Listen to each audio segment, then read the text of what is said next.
This is our technique for bone, tendon, bone, allograft preparation for anterior cruciate ligament reconstruction.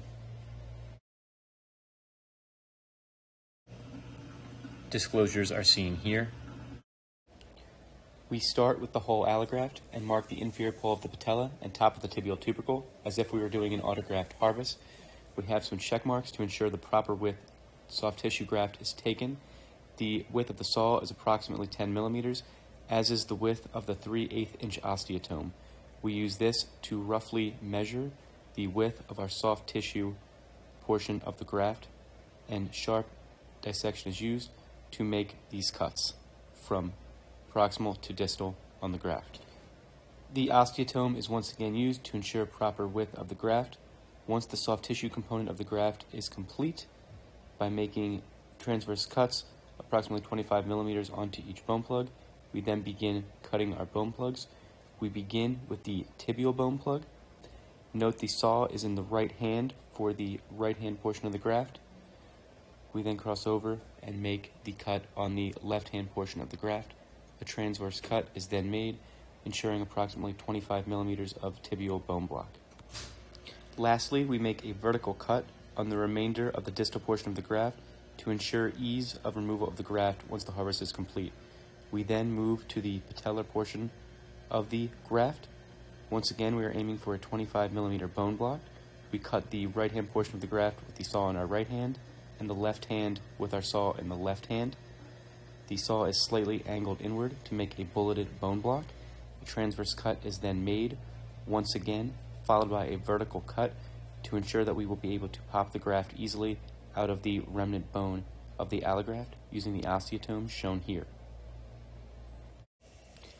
After popping the graft out from the remnant bone, any remaining soft tissue attachments from the soft tissue portion of the graft are trimmed with dissecting scissors, giving us the final mid-substance portion of the graft seen here. We will then trim excess bone from the back of the bone blocks to ensure approximately 10 millimeter bone blocks on both the tibial and patellar side, as seen here. A rongeur is then used to trim any remaining bony prominences that could hinder graft passage. The final graft is seen here.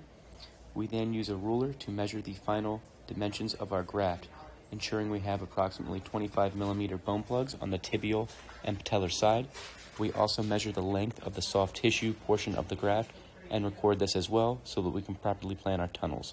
A cylindrical sizing guide is then used to ensure that we have 10 millimeter circumferential bone blocks on the tibial and patellar side for selection of drilling.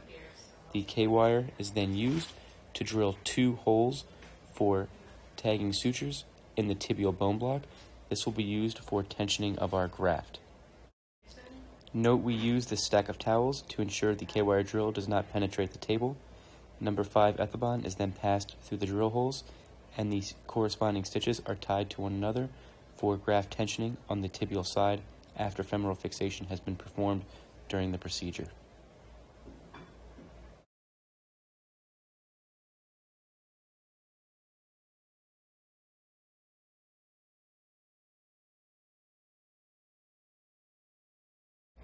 The final graft is seen here. Lastly, we will make several marks on the graft. We mark the bone-tendon interface on the patellar bone plug side for visualization during passage. We also mark the cortex on the tibial side for identification in the tibial tunnel so that we may turn the graft during fixation. The graft is placed in a damp sponge and marked and placed on the back table for safekeeping. Thank you very much for your interest in our technique.